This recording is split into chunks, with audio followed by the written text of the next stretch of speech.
Bem-vindos à nossa Rota de Equilíbrio, mais um programa em que a gente vai discutir questões que vão mudar o seu ponto de vista e a sua mentalidade sobre muita coisa na sua vida.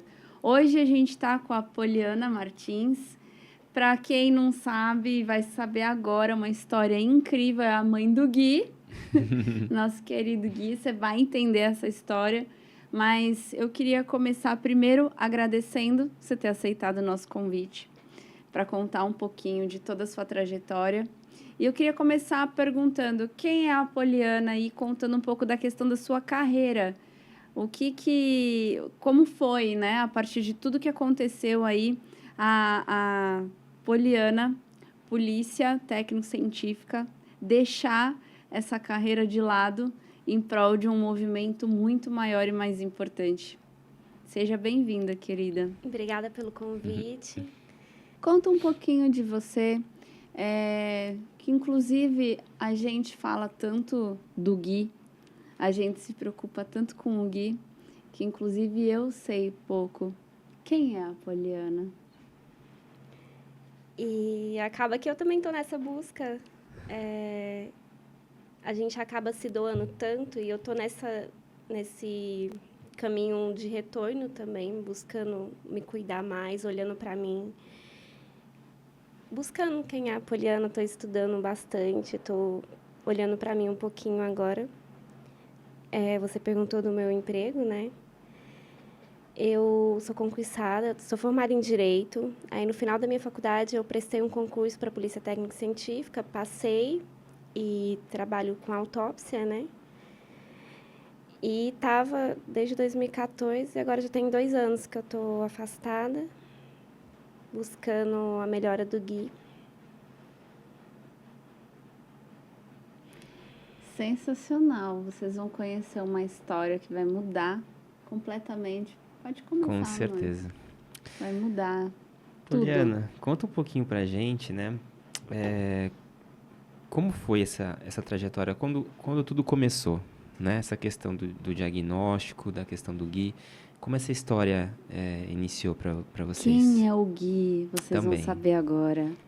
Quem era o Gui? Como era a família de vocês antes de tudo isso acontecer, né? E começa essa história pra gente aí com relação ao diagnóstico também. Gui é um menino luz.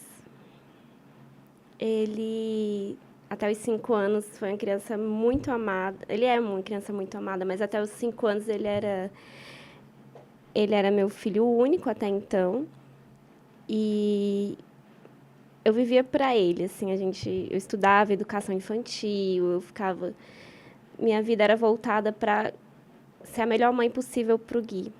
E ele era uma criança que se alimentava muito bem, era uma criança que nunca tinha tomado refrigerante, não comia doce. Eu sempre estava estudando tudo sobre alimentação saudável, tinha feito um curso de longevidade, então eu era bem preocupada com a saúde dele. Até que quando o Gui estava com 5 anos e meio, mais ou menos, ele começou a reclamar de dor de cabeça. E é uma criança que nunca tinha tomado antibiótico, nunca... E ele começou a reclamar de dor de cabeça várias vezes. Teve um dia, a gente estava no restaurante e ele, mamãe, minha cabeça está doendo muito, e deitou assim na mesa e abaixou a cabecinha. E ele não conseguia nem conversar direito. Nesse dia, eu tinha uma farmácia do lado, eu saí, fui na farmácia, procurei uma Neosaldina infantil. Eu nem sabia que tinha Neosaldina infantil, tinha em gotas. E porque eu não conheço remédio, não...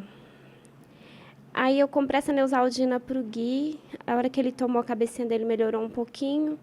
E aquilo ali me acendeu um sinal de alerta. Eu falei, tem alguma coisa, porque meu filho nunca teve nada, eu tive que comprar um remédio para ele. Aí, na mesma semana, eu procurei um oftalmologista, porque eu achei que podia ser a visão. Meu marido tem 10 graus de miopia e eu achei que tinha alguma coisa relacionada. Quando o oftalmologista... Aí eu consegui a consulta na mesma semana. Quando o oftalmologista viu o Gui, ele não me assustou na hora, mas ele falou assim, Poliana, eu vou ter que pedir uma ressonância da cabeça, porque ele está com o nervinho um pouquinho estufado, mas isso fica tranquila, que não pode não ser nada, só para a gente descobrir a causa da dor de cabeça, porque não justificava pela visão que o Gui não tinha alteração nos olhos. E aí, no outro dia, eu já estava no neurologista para pegar o pedido dessa ressonância. Na mesma semana, eu já tinha conseguido levar o Gui para Goiânia. A gente mora no interior de Goiás, né, em Tumbiara. E foi meio que uma loucura, assim, eu falo que a gente sente, né, o que precisa fazer. Porque nesse dia que eu consegui esse horário para ressonância em Goiânia, o Gui ia fazer a primeira apresentação de piano, que o Gui toca piano desde os 3 aninhos. E ele ia fazer a apresentação dele na escolinha, ia ser à noite a apresentação, e à tarde tinha o Dia dos Avós. E aí eu falei, não, ele não vai fazer nada. Era de manhã que eu consegui o exame em Goiânia, peguei ele e falei, não, a gente vai para Goiânia fazer esse exame agora. Aí todo mundo, você tá doido, ele tem apresentação, deixa isso para depois. Eu falei, não, a gente vai agora. E aí a gente foi para Goiânia. O exame era 9h da noite, a hora que eu fiquei atualizando a página, né? E era 24 horas para sair o resultado, mas saiu em 2 horas.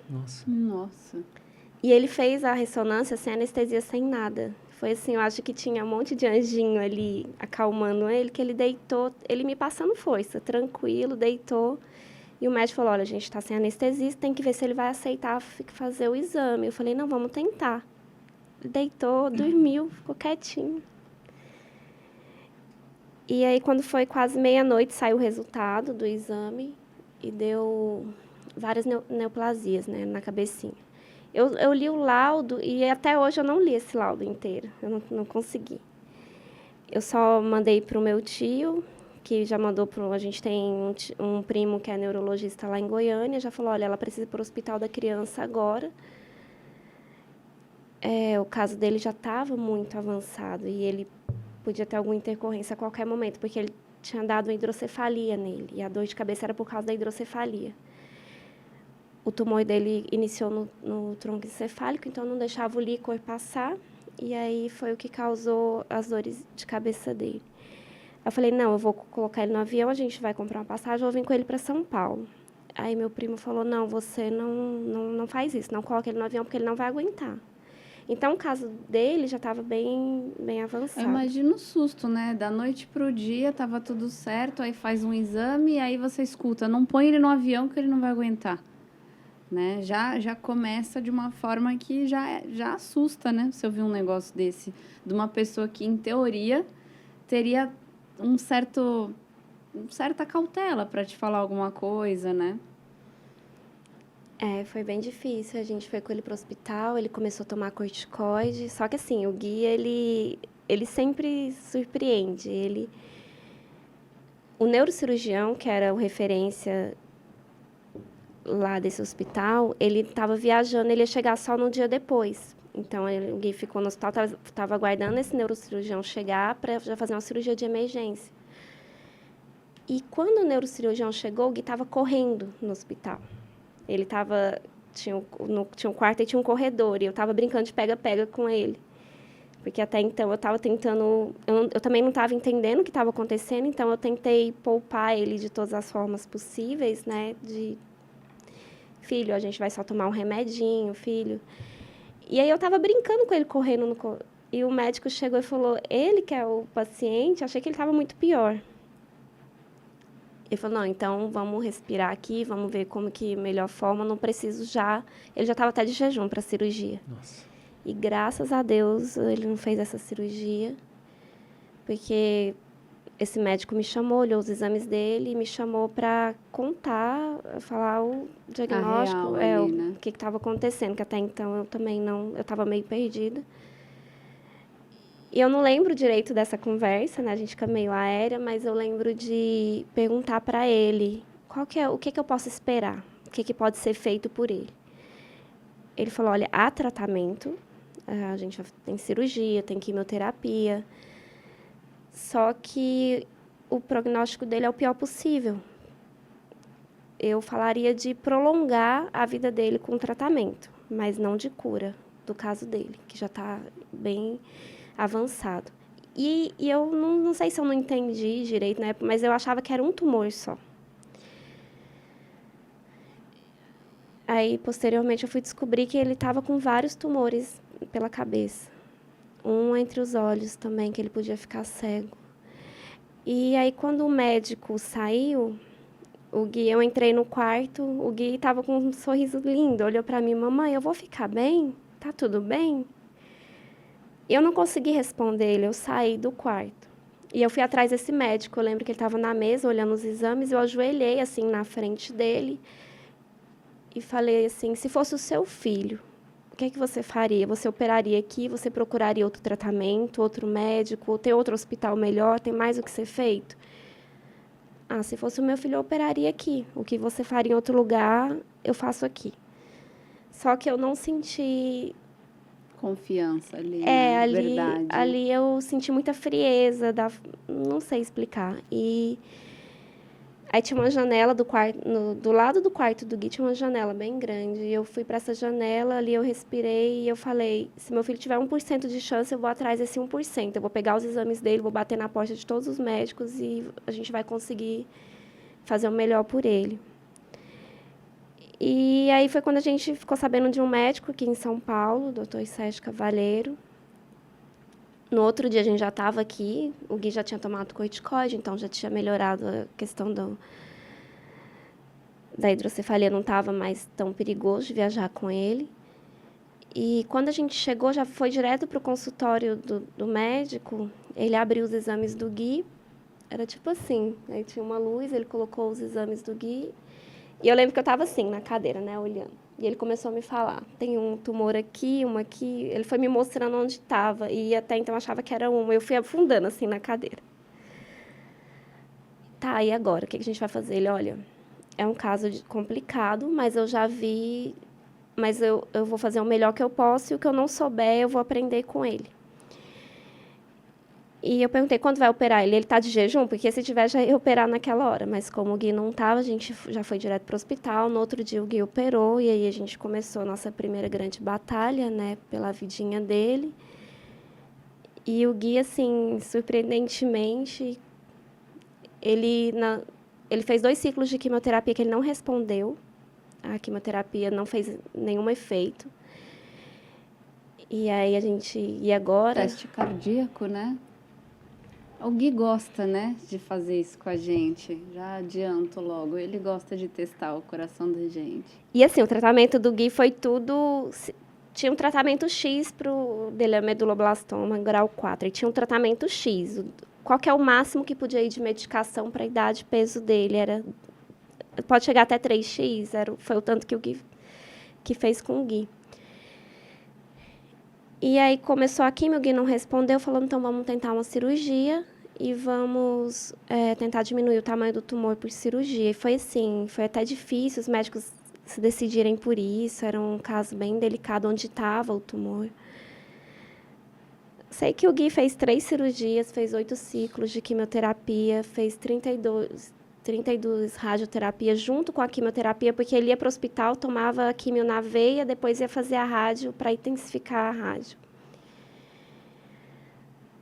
E o Gui ainda ia passar por uma quimio metronômica, que era uma quimio oral, mas essa, no final, eu mesma optei por parar. Porque o Gui, ele... Quando o Gui acabou todos os ciclos de quimioterapia dele, não tinha mais sinal de tumor. Ele, surpreendentemente, o Gui estava limpo, só que assim, a chance de voltar era muito grande. O caso do tumor do Gui, a chance de recidiva é muito alta. E aí, mas a cada ano que passa, vai 3 ficando anos já. mais distante, né? Era muito alta, né? Eu nem considero mais, porque com limpeza de terreno biológico já era. E aí o Gui, a gente optou por parar a quimio dele, porque ele pegou uma infecção muito grave quando ele já estava com essa metronômica. E eu acho que foi uma das piores internações dele, foi essa infecção que ele pegou. Porque durante o tratamento oncológico, ele é muito desumano. Eu tenho um vídeo do meu filho vomitando, do meu filho... Meu filho não queria nem sair de casa, ele cortou os cachinhos, o cabelinho dele loirinho, cheio de... Quando ele cortou, que teve que raspar o cabelinho dele, ele não queria sair de casa, ele tinha vergonha, ele chorava. Quando tinha outras crianças, teve uma vez que eu levei ele no shopping, e ele queria andar de carrinho. E aí tinha outras crianças lá que ficaram olhando para ele. E ele, mamãe, eu quero ir embora. ele não reclamava, mas ele abaixava assim e ficava quietinho, mamãe, eu quero ir embora. Eu falei para ele que eu ia cortar meu cabelo também, ele não deixou. Eu acho que durante o tempo todo do tratamento dele, ele queria cuidar de mim. E ele era muito preocupado como eu estava. Ele falava, mamãe, eu cuido de você e você cuida de mim. Ele falou, mamãe, eu não quero que você fique feia, eu quero que você fique linda. E ele não deixou cortar, o pai dele cortou o cabelo. E aí, nessa última internação dele, eu estava grávida, porque quando eu cheguei em São Paulo, que eu estava com esse médico, né, que foi fazer a primeira cirurgia, eu descobri que eu estava grávida. Na primeira semana aqui em São Paulo. E foi uma gravidez, assim, que eu não... Eu estava no meio de uma batalha, né, pela vida do meu filho, então foi uma gravidez que eu não parei para fazer um pré-natal, eu não fiz um quartinho, eu não ia no médico, então foi bem... E aí, no meu último mês de gestação, o Gui pegou uma infecção muito grave, que era um catéter central que ele tinha no peito, e fez um trombo, infeccionou. Eu sei que eu passei o último mês de gravidez dentro do hospital, sabe? Eu não sabia como que o Gaelzinho ia nascer, eu só sabia que ia nascer. E eu não podia passar por uma cesárea, porque o Gui precisava muito de mim. E quando não dava tempo da recuperação da cesárea, né? A minha primeira cesárea, o Gui foi de cesárea, foi muito ruim. Eu fiquei derrubada, assim. Era muita dor, eu não podia tossir, era muita dor. E o Gui só queria ficar comigo, então eu tinha que carregar ele no colo, tinha que cuidar dele. Tudo que ia acontecer com ele ia furar ele, tirar sangue. Mamãe, mamãe, mamãe. Eu falei, vai ter que nascer, eu vou para a porta do hospital. As índias conseguem, todo mundo consegue, por que eu não vou conseguir? Aí todos os médicos, né, Poliana, você já teve uma cesárea, é mais complicado, você não está acompanhando. Não é assim. Eu falei, não, vai ser. E aí eu só falei que ia dar certo e no final deu tudo certo. Eu achei uma equipe maravilhosa, faltando um pouquinho tempo para o Gaelzinho nascer, uma doula, que eu estava muito inchada, eu fui fazer uma acupuntura para melhorar. E ela era doula, a Anne, e foi um anjo assim, que Deus mandou. Ela, Poliana, eu vou montar uma equipe para você, Anne, mas eu não posso pagar essa equipe, porque a gente estava fazendo as cirurgias do Gui, era tudo particular, então nossos amigos ajudando, e eu não podia pagar para ter um parto, né? Então eu falei, Anne, eu vou para o hospital, vou chegar lá, eles vão ter que tirar, vai ter que sair.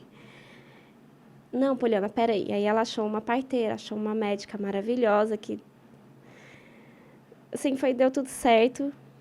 O Gui saiu dessa internação no domingo, meio-dia ele estava em casa, eu entrei em trabalho de parto do domingo para segunda, e o Gaelzinho veio de parto normal. E voltou para casa rapidinho. 24 horas depois, eu falei para a médica, eu não posso ficar aqui no hospital. Aí ela, tá tudo bem, eu expliquei tudo, ela, não, tá tudo certo, então vou liberar vocês. Eu tinha uma condição, acho que era para eu voltar no outro dia com o Gaelzinho, fazer uns exames lá, mas deu tudo certo. E aí, depois dessa internação, eu falei para oncologista, eu não vou continuar com o tratamento dele, porque o que ia matar ele era o tratamento. O Gui, ele não atacou tanto o sistema imunológico dele, que ele não respondia muito. Ele fazia quimioterapia, ele continuava derrubado, e o corpo dele tinha que reagir, né? E aí foi quando eu optei por parar. A gente voltou para a nossa vida, né, entre aspas, porque o Gui não queria comer, ele ficou ainda com a sonda no narizinho, ele tomou raiva de comida, ele não conseguia comer nada. Pouco tempo depois foi a meningite, né? Mas aí vocês já tinham feito os exames e ele já tinha superado essa... Remissão. Essa estava tudo certo para vocês, estavam voltando a uma vida normal. Tinha acabado de voltar para a escola, porque até então, o primeiro ano, eu estava fazendo homeschool com ele, eu estava estudando com ele, eu fiz um escritório lá em casa, que eu e ele estava estudando matemática, eu estava alfabetizando ele eu mesma. Eu estava fazendo curso para estudar com ele, e eu amava estudar com ele. E naquele ano eu criei coragem de colocar ele na escola, em 2022. Achei uma escola maravilhosa, que abriu uma turminha, ia ter uma turminha de manhã, que seria a turminha do Gui. E então, porque minha preocupação também, a gente estava vindo pós-Covid, e eu tinha muita preocupação se o Gui vai pegar alguma coisa. E aí abriu uma turminha, acho que eram 6 alunos só de manhã. A escola funcionava só à tarde, abriu só a turminha dele de manhã. E aí quando... Em março, ele chegou aí 1 mês e pouco para a escola só. Como foi, Poli, durante todo esse processo aí, lidar com, realmente assim, com o medo, né? Quais foram os maiores desafios nesse sentido? Acho que quando você está muito de frente com a morte, ainda mais a morte de um filho, porque nesse processo também eu cheguei a perder meu avô, e foi totalmente diferente, assim, meu avô me criou como filha, então até hoje sangra, né, a morte dele, mas eu acho que quando é com um filho é tão diferente, é tão mais visceral, porque quando a pessoa, igual a do meu avô, eu consegui aceitar que era o melhor para ele, eu consegui, do meu É a filho... lei da vida, né? É mais fácil de entender, idade, sei lá, né? Quando a ordem se inverte, fica muito mais difícil, né? É uma dor que você sente no seu corpo, né? Uma dor, não tem... Inexplicável. Você dormir não sabendo como vai ser. Eu falo que se fosse com a gente, se fosse comigo, seria de outra forma. Às vezes até teria de ter desistido, né? Mas quando é com o filho, você tem que estar forte por ele. Eu falo, não é por mim que eu tenho que encontrar força, é para ele. Então, nesse processo todo, eu tinha que olhar para ele e eu tinha que falar para ele, filho, você vai conseguir. Filho, parabéns. Só que eu tinha que ter essa certeza, porque eu não podia também ter dúvida, porque o Gui, ele olhava para mim, ele sabia. Então, a minha luta era tá, eu tô com medo aqui, tá aqui na minha frente, mas eu tenho que conseguir olhar para cá. E como encontrar essa força, né? Eu falo que no câncer foi mais difícil, assim, porque eu me revoltei com Deus, eu questionei muito, eu fiquei meses sem conseguir rezar. Foi muito complicado, assim, a primeira vez. Já a segunda, que foi na meningite, eu falo, 2 grandes provas da vidinha do Gui, na segunda eu já sabia que só com Deus eu ia vencer. Foi muito diferente, assim.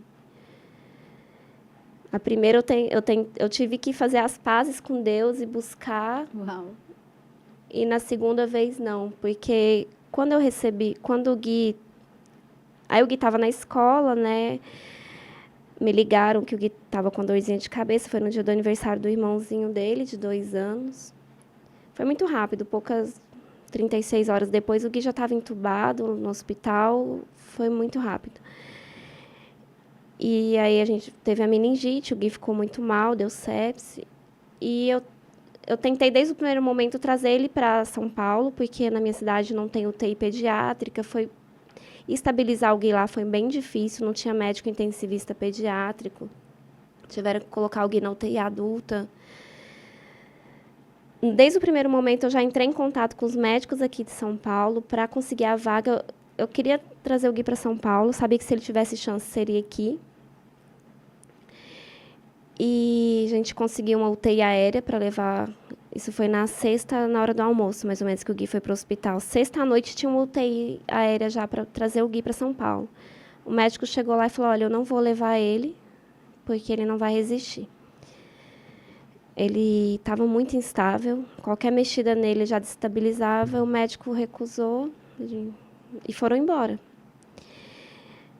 E aí a minha esperança, a nossa chance era se o Gui estabilizasse, a gente conseguir trazer ele no outro dia. A gente correu atrás, conseguiu outra UTI aérea. A vaga dele aqui já estava esperando ele. No sábado à tarde a gente conseguiu trazer ele. Eu chorei tanto e eu não tive coragem de ir com ele no avião. Veio meu marido e minha mãe. E eu estava esses 2 dias longe do Gaelzinho. Quando o Gui entrou naquele avião, e foi muito lindo, assim. Depois eu tenho que te mostrar o vídeo do Gui no avião. Foi a cidade toda lá para o aeroporto lá é pequenininho, né? Uau. Foi a cidade toda para lá e todo mundo batendo palma, todo mundo, assim... Foi uma... Quando o Gui subiu nesse avião e chegou aqui em São Paulo, e minha mãe me ligou, olha, o Gui já está aqui dentro da UTI, já estão cuidando dele, eu respirei, eu fui tomar um banho, eu chorei tanto, eu tinha ali tanto alívio. Não, agora vai tudo caminhar, vai dar tudo certo. Só que aí, no outro dia, eu acordei, já estava arrumando as coisas que eu já estava vindo para São Paulo, só que eu ia vir de carro, que eu ia vir trazendo um Gaelzinho. E minha mãe me ligou, meu marido me ligou, estava com a minha mãe lá na UTI, a médica dele. Eu lembro de eu sentar assim, lá na área de fora da casa, e a médica queria falar comigo, eu perguntei para ela. O que pode falar, que eu vi que tinha alguma coisa errada. Ela falou, Poliana, a gente está suspeitando de morte cerebral.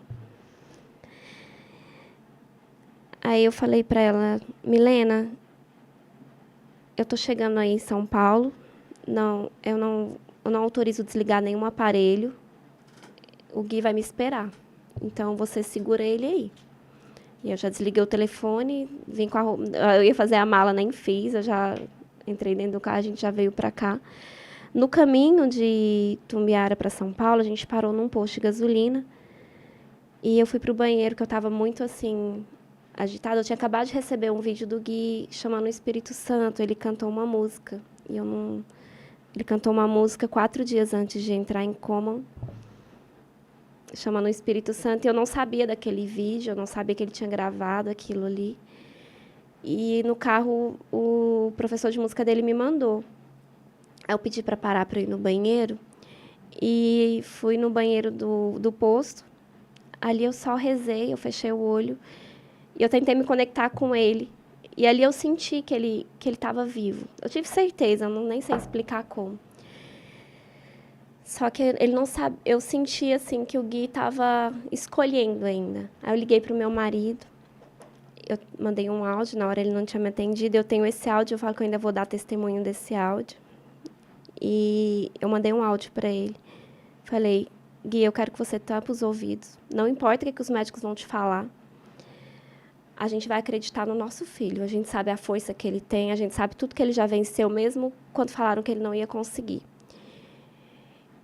E depende só de mim e de você, porque o Gui confia na gente. Se você não confiar que o Gui é capaz, ele vai desistir. Ele precisa da nossa força, então confia, porque eu sei que ele está vivo. Eu sei que ele está aí.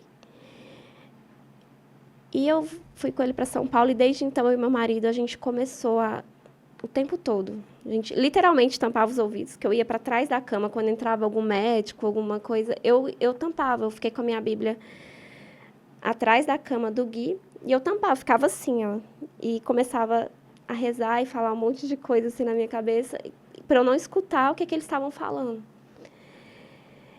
E assim foi os primeiros dias, que foram os mais difíceis. Tentaram ver se ele estava mesmo com morte cerebral, vários exames, e o Gui muito grave, muito grave.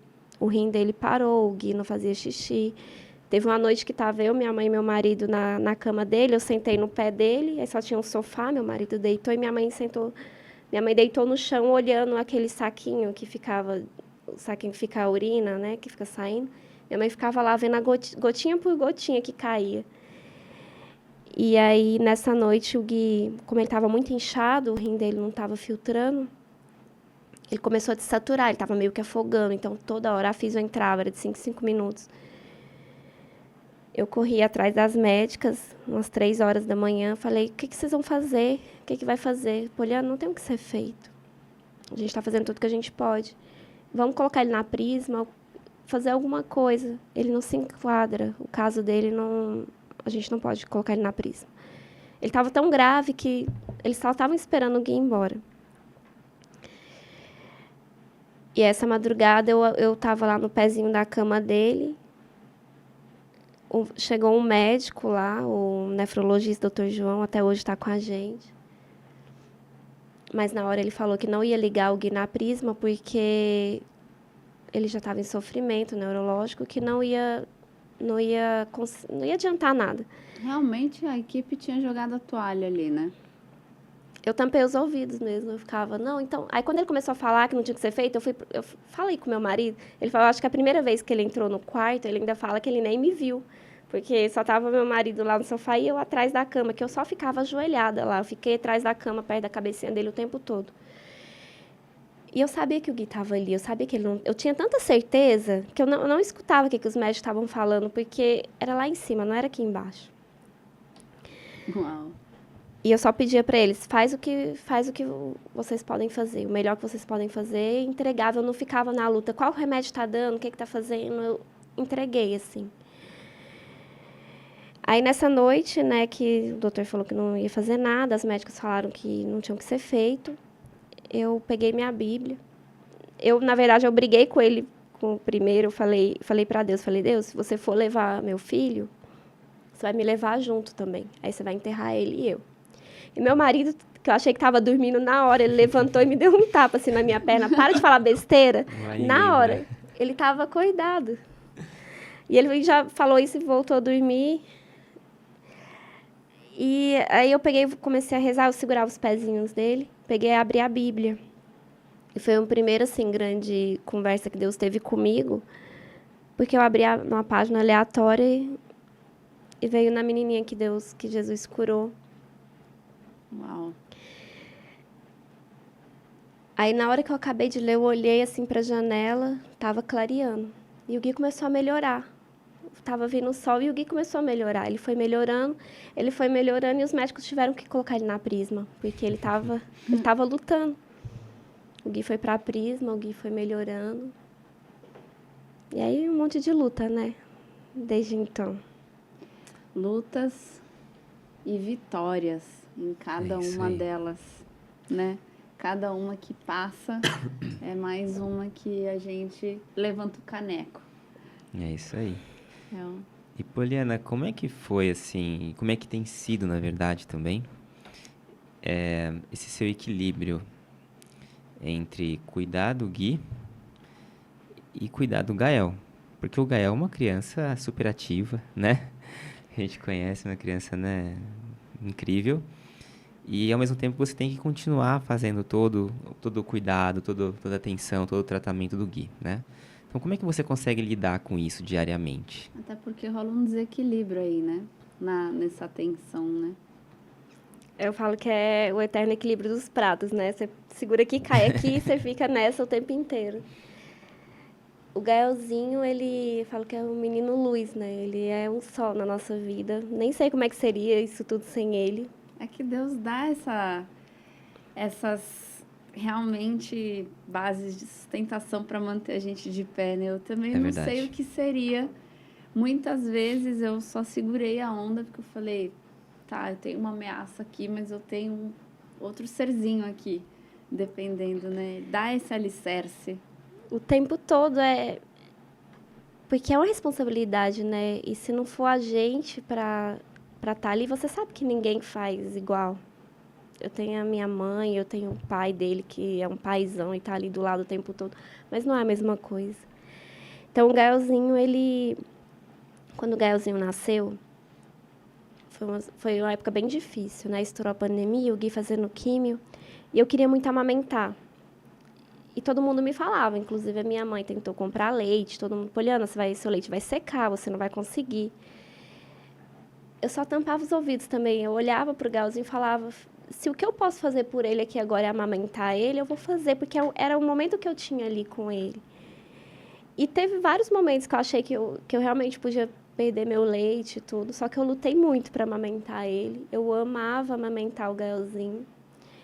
E todo mundo, Poliana, tentava dar leite escondido. O Gael nunca quis pegar mamadeira. Ele amava amamentar também. E eu consegui amamentar ele até os 3 anos e meio. Parei agora, no final do ano passado, porque ele foi deixando, né? E foi no momento que ele quis parar. Que incrível isso, né? De não conseguir chegar a 3 anos e meio. Que distância. E amamentar o Gaelzinho, eu falo que foi um elo, foi o meu elo mais forte, assim, com ele. Porque era o momento que eu rezava, que eu estava ali com aquele bebezinho, que eu falava, não, peraí, é o meu momento com ele. Então, eu ia para o quarto, eu sempre amamentei rezando, eu fazia isso com o Gui também. Toda vez eu estava dando mamar e rezando. E era o meu momento com o Gael, que eu contava as coisas para ele, pedia para ele ter paciência por toda a situação que a gente está passando. É uma criança que já nasceu num furacão, né? Porque minha gravidez foi com... Já estava no tratamento oncológico. O Gael nunca teve uma vida normal. Foi sempre no meio de...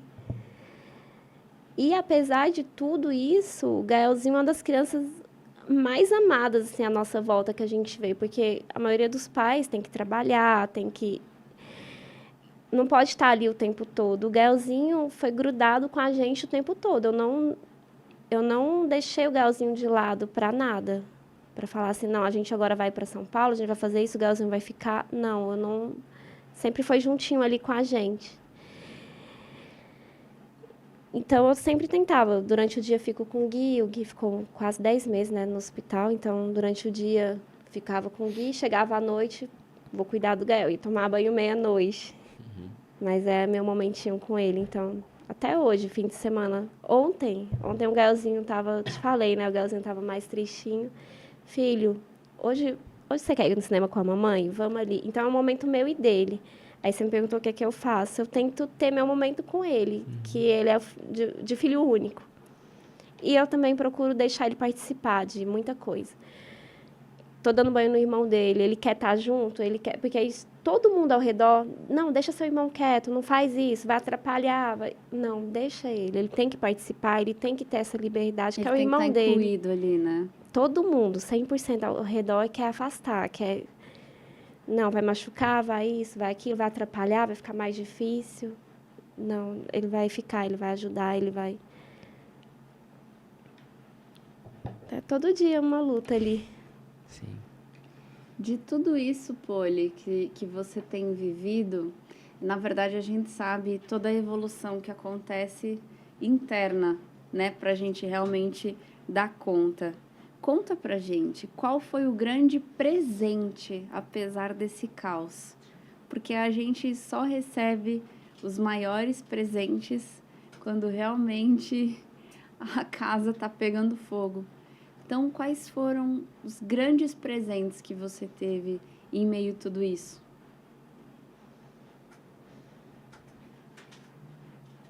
Acho que a gente já conversou bastante, né, sobre isso. Não são presentes que a gente escolheria voluntariamente, acho que ninguém... Mas, com toda certeza, o Gui, ele me colocou numa busca por mim mesma, numa busca de sentido da vida, numa forma de olhar as coisas de forma diferente, de tentar buscar o mais que a gente não consegue olhar. Ah, então a vida é só levantar e trabalhar, voltar, pagar a conta. É só isso? O que tem por trás disso? O que tem além disso? Nossa. E o Gui, ele me faz olhar para o lado, ver as dores de outras pessoas, coisas que a gente não... Eu, pelo menos, era uma pessoa que eu não ficava... Até hoje, né? Eu não gosto de ver jornal. Na minha casa, eu não assistia jornal. Então, eu vivia sempre procurando notícias boas o tempo todo. Eu já tinha uma busca antes de tudo isso, mas que, com tudo que aconteceu, ela ficou muito mais intensa, mais forte.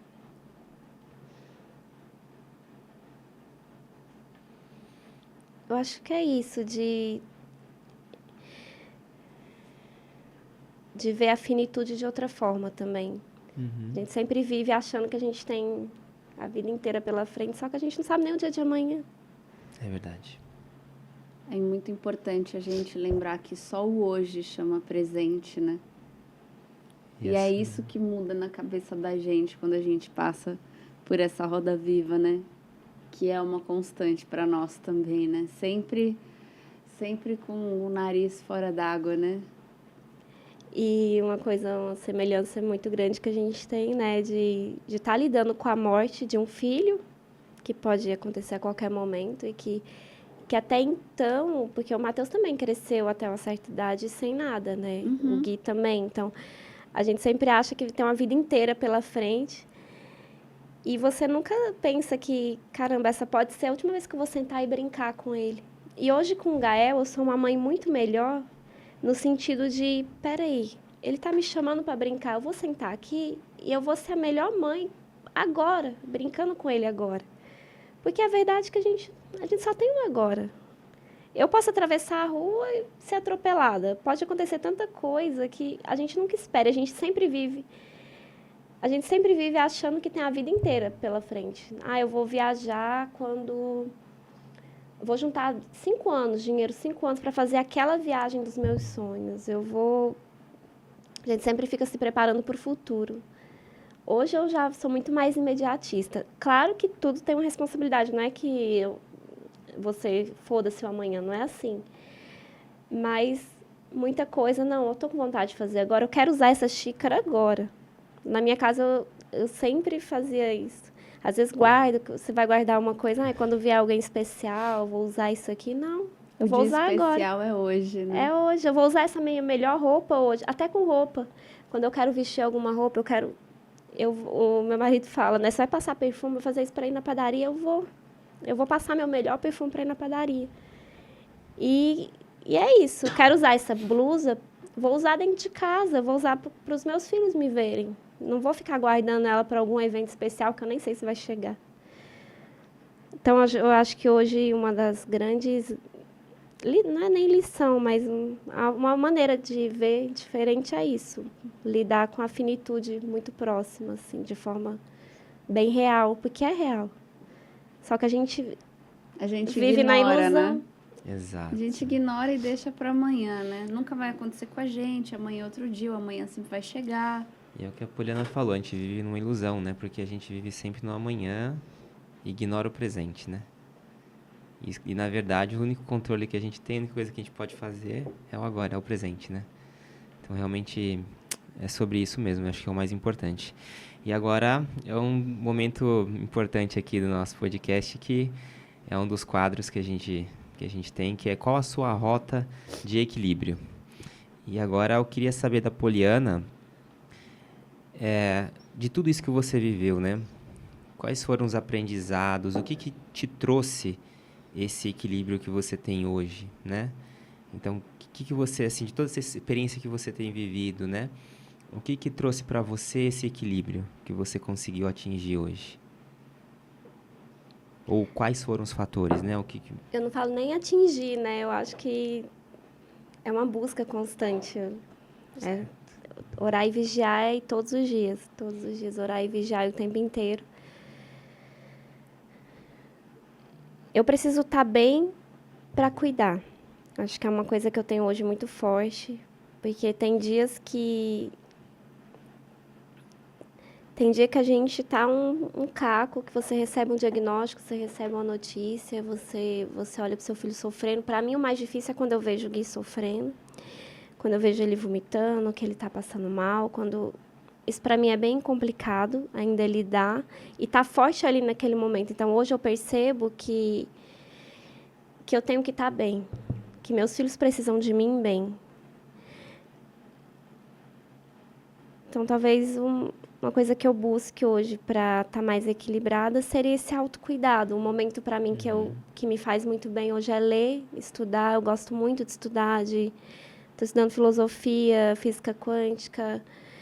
Então, aquele meu momento ali, que eu pego meu chazinho, que eu sento ali, às vezes está o maior barulho e tudo, mas eu coloco meu fone de ouvido, não, eu vou tirar aqui 15 minutinhos para mim. E esses minutinhos já te recarrega. Às vezes é no banho 100% das vezes eu entrego os meninos para o meu marido e falo, olha, peraí que eu vou tomar banho, eu tranco a porta. Eu sempre coloco alguma frequência, alguma coisa, um áudio para ficar ali escutando. E debaixo do chuveiro é a hora que eu mais rezo, que eu choro, que eu desabafo tudo que eu tenho para desabafar e que eu peço para aquela água ali me recarregar, me limpar. Me exercitar também. Uma coisa que eu tinha parado totalmente. Eu amo jogar beach tênis, eu tinha parado. Na época que o Gui teve a meningite, 2 dias antes do Gui entrar em coma, era o Dia das Mulheres e eu queria uma raquete de beach tennis. Eu estava pedindo para o pai dele, me dá uma raquete, porque eu estava fazendo aula, eu estava indo 4 vezes na semana, eu estava muito, muito viciada em jogar. E aí o Guilherme Neto falou para o pai dele, eu quero dar uma raquete para minha mãe. Aí meu marido foi e me deu a raquete porque o Gui tinha pedido, mas eu falei, Guilherme Neto, você que deu para a mamãe, obrigada. E eu tinha parado totalmente. O Gui está há 2 anos, eu fiquei 1 ano e meio sem jogar, sem me exercitar. E agora eu estou voltando. Essa semana eu consegui jogar. E é tentar ir para academia, tentar ficar... Tem hora que o mundo está caindo. E a hora que eu vejo que está tudo indo ruim, está tudo acontecendo errado, que eu estou daquele jeito. É porque minha cabeça ela gira muito rápido. Eu fico o tempo todo, o que, é que eu tenho para resolver, o que, é que eu tenho que fazer. Quando eu vejo que eu estou muito assim, peraí, eu vou para academia. E aí eu largo tudo e passo pelo menos 40 minutinhos longe do celular, escutando. Eu fico escutando palestra, livro. Meu marido ainda fica rindo de mim. Falei, a única pessoa que eu conheço que vai escutar palestra, ficar escutando filosofia na hora que está na academia. É um momento que eu tenho, assim. Então, um aprendizado é isso. A gente tem que estar bem. Porque quando eu não estou bem, nada está bem ao redor. Eu não consigo ser uma boa mãe, eu não consigo cuidar. E aí, é briga com o filho, briga com o marido, tudo dá errado, né? É verdade, porque a energia feminina é a energia que rege a casa. E até aproveitando isso, eu te pergunto, qual é o papel da fé nessa caminhada toda? É 100% a fé que mantém a gente em pé, porque se não fosse isso, a gente não consegue. Eu falo que, humanamente, é uma dor tão forte, isso tudo que a gente vem passando, porque você também está passando, e eu já tinha vindo, né, de uma luta muito grande, porque é um tratamento oncológico de 2 anos que a gente ficou nessa luta, e que foi um tratamento muito difícil. Não foi um câncer no começo que eu fui ali, fiz uma quimioterapia e resolveu. Eu fui contra médico, fui contra tudo. Meu filho ali, mal, a médica, eu perguntava, eu posso dar uma vitamina C, uma vitamina D? O que eu posso fazer? Não, nada vai ajudar, nada vai resolver. E eu ia atrás de médicos, Nós ficamos craque nesse esporte, né? De contra tudo, todos. O tempo todo. Foi assim que a gente se conheceu, inclusive. E, não, peraí, tem alguma coisa assim que dá para fazer? E eu ia atrás e...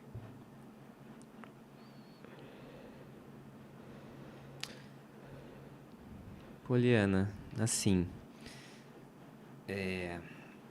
diante de tudo que você contou pra gente, né, que realmente foram 2 grandes desafios, né, não foi um só, né, você passou por uma situação, você venceu, vocês venceram, e aí vocês passaram por uma outra situação, né, e ainda estão num momento de luta, mas estão vencendo, né, diariamente. O que você pode falar, o que você falaria para outras pessoas, outras mães, outras pessoas que estão passando por situações semelhantes a essa? O que você pode falar para elas agora, assim, para estimular, para mostrar para elas o quanto elas têm que realmente ter força, né? Qual seria a sua mensagem?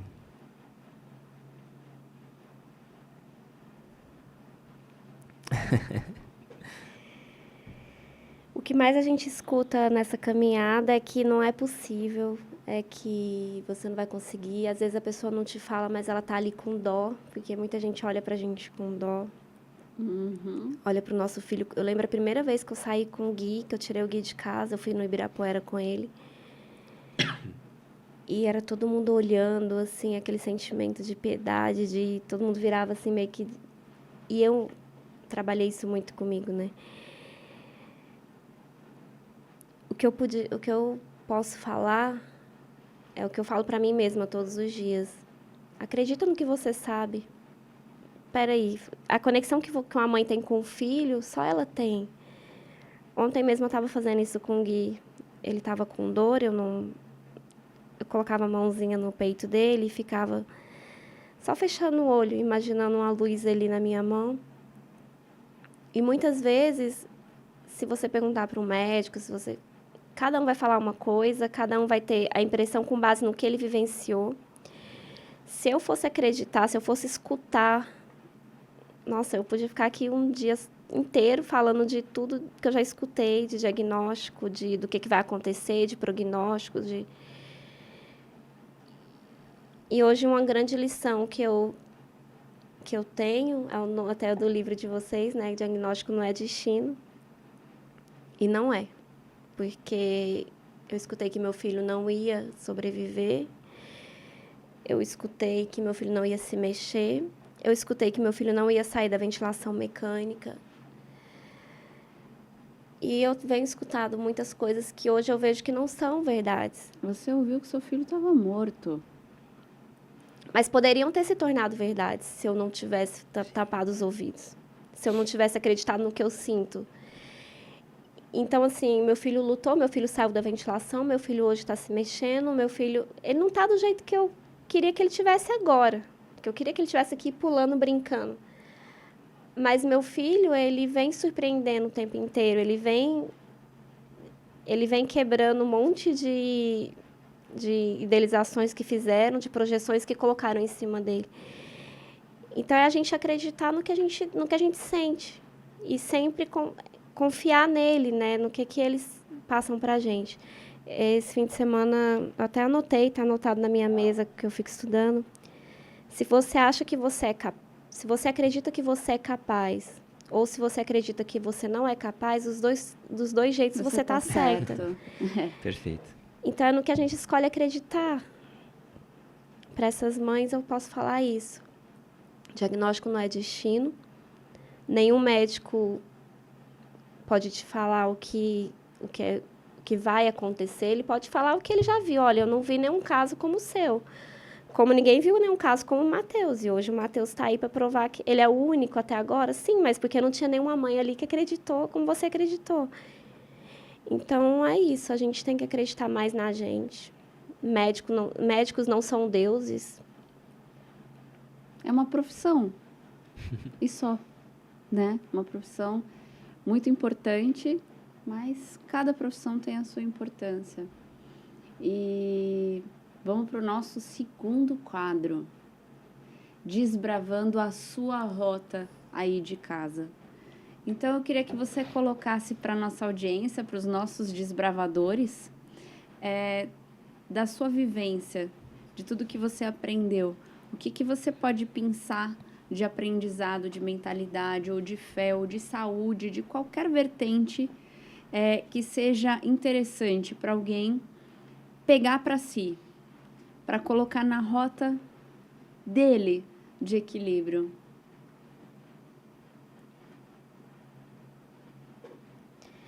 Hoje, um lema meu é assim: faz o seu melhor agora com o que dá agora, faz o seu máximo agora.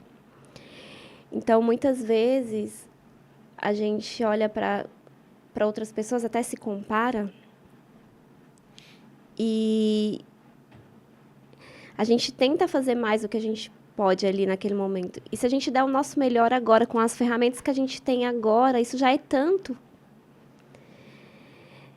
E é isso, faz o seu melhor. Se o melhor que você pode fazer agora é sentar e abraçar seu filho e rezar com ele, faça isso. Se o melhor que você pode fazer é buscar um tratamento, é fazer uma cirurgia, ir atrás de um médico, faça isso também.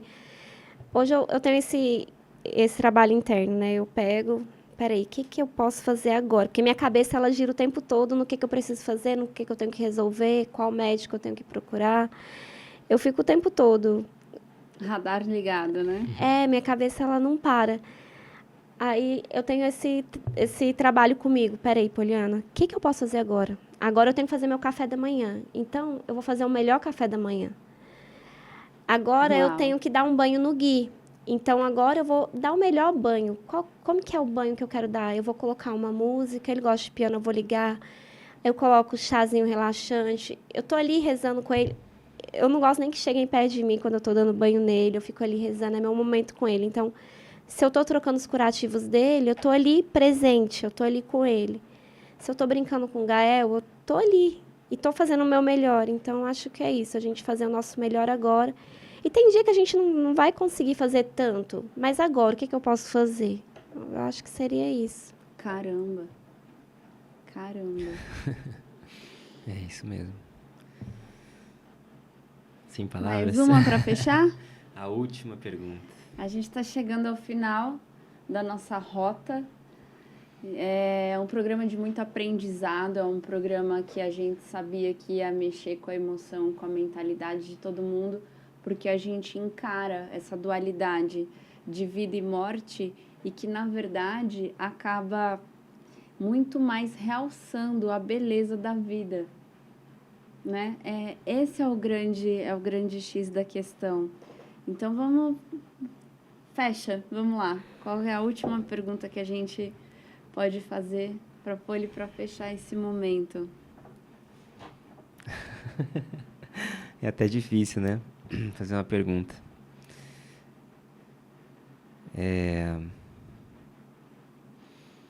Realmente eu acho que a Poliana é uma pessoa que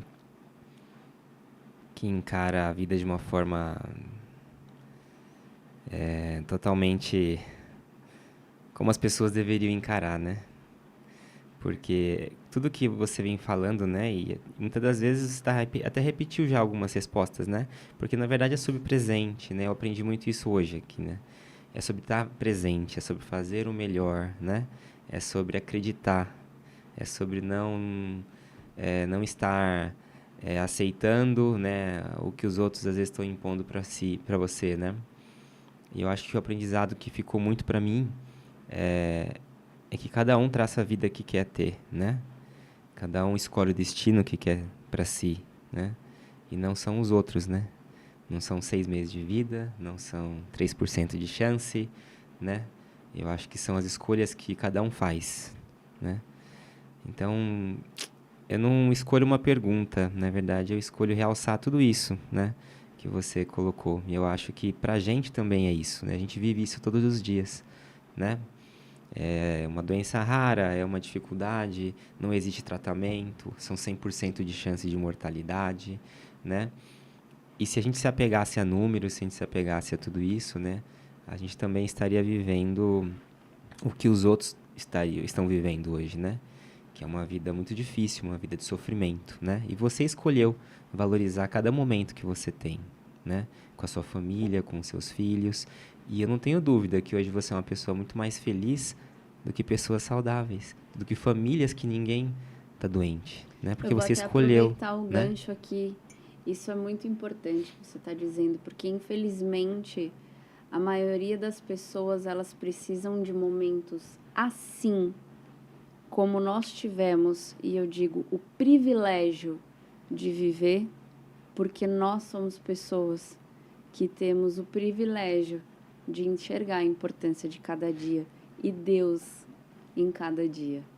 Mas eu até queria não é a dificuldade, é como você lida com ela, porque eu tive contato com várias pessoas, eu tô tendo muitas mães me procurando e tem muitas pessoas que passam por sofrimentos até maiores do que o que a gente passa, porque são sofrimentos gigantes, mas a gente ainda consegue ver muitas situações piores.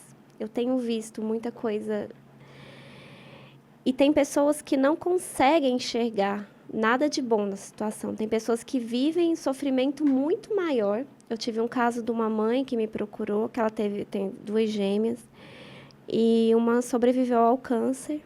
Uma teve câncer, pequenininha, com 2 anos, e sobreviveu, está bem hoje.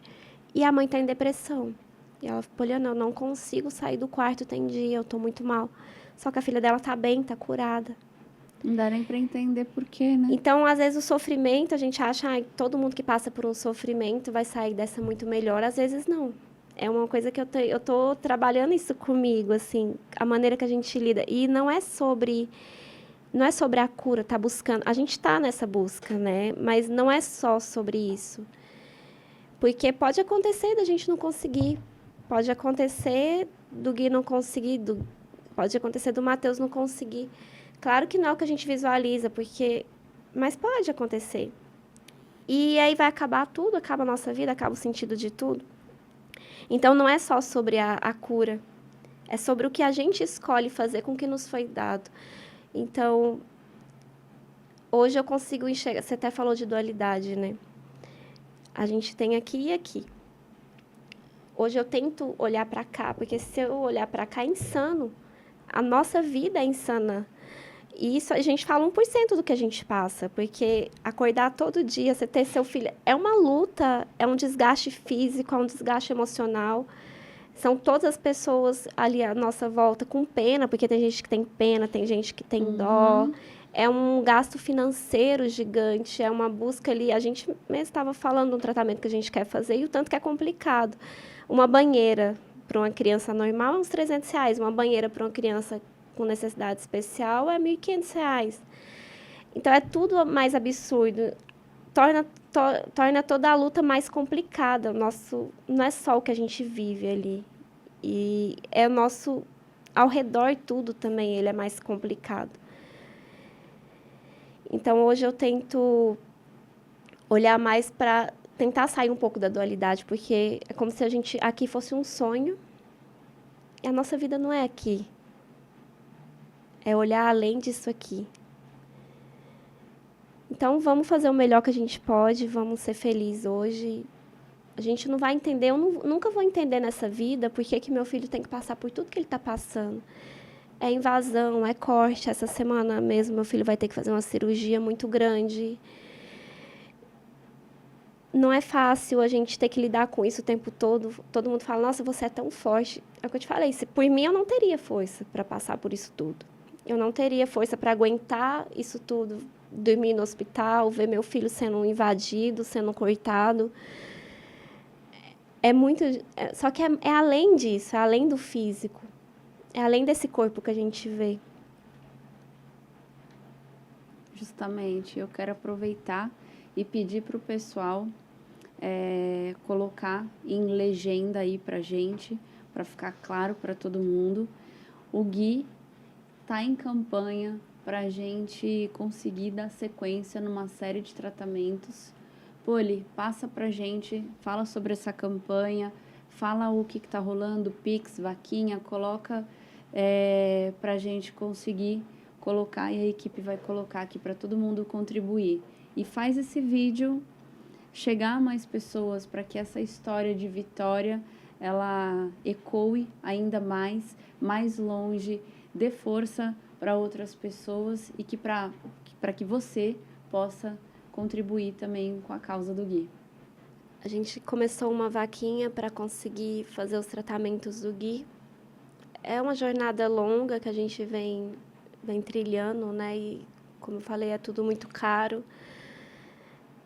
Médicos, os terapeutas, o tratamento de célula-tronco. É um tratamento que não é uma aplicação que vai resolver, mas o Gui, ele está... Nossa, eu tenho que contar também, hoje a doutora Valéria, a neurologista, foi levar o resultado do exame dele. O Gui está tendo uma resposta às células muito, muito positiva nos exames. E é muito caro, só que não é só um ciclo. Cada ciclo de 5 aplicações é quase R$ 100.000. E fora isso tudo, agora ele vai ter que fazer uma cirurgia, 35 mil, a terapia. Vaquinha nunca acaba, porque sempre surge alguma coisa nova, né? Tem um tratamento na Itália, tem bastante coisa. E a gente, como mãe, eu falo que eu quero sempre conseguir poder fazer o meu melhor por ele. Muitas vezes o melhor que eu posso fazer por ele é pagar uma fisioterapia muito boa, é procurar um médico, é fazer um tratamento que pode ajudar ele. Então, a minha parte é essa, o resto é lá em cima. Fala pra gente aí como é que tá a campanha, qual que é o e-mail, o Pix, sei lá, como é que é? Tem o Pix, que é 00321724194. E tem o link da vaquinha, que a gente pode colocar, né? Pode falar. É que eu tenho que... Depois a gente coloca na tela. Então, o link vai na tela para vocês. E assim a gente fecha a nossa rota de equilíbrio de hoje. Todo mundo, com certeza, dando mais valor no dia de hoje, mais no presente e, se Deus quiser, mais equilibrado. Poli, obrigada pela sua participação, obrigada pela sua presença. E a gente sabe o quanto o Gui é abençoado. E a gente vai gravar um outro programa daqui a algum tempo, atualizando vocês das vitórias do Gui. Combinado? Combinado. Combinado. Obrigada, Então, viu? Tchau, obrigada. Tchau.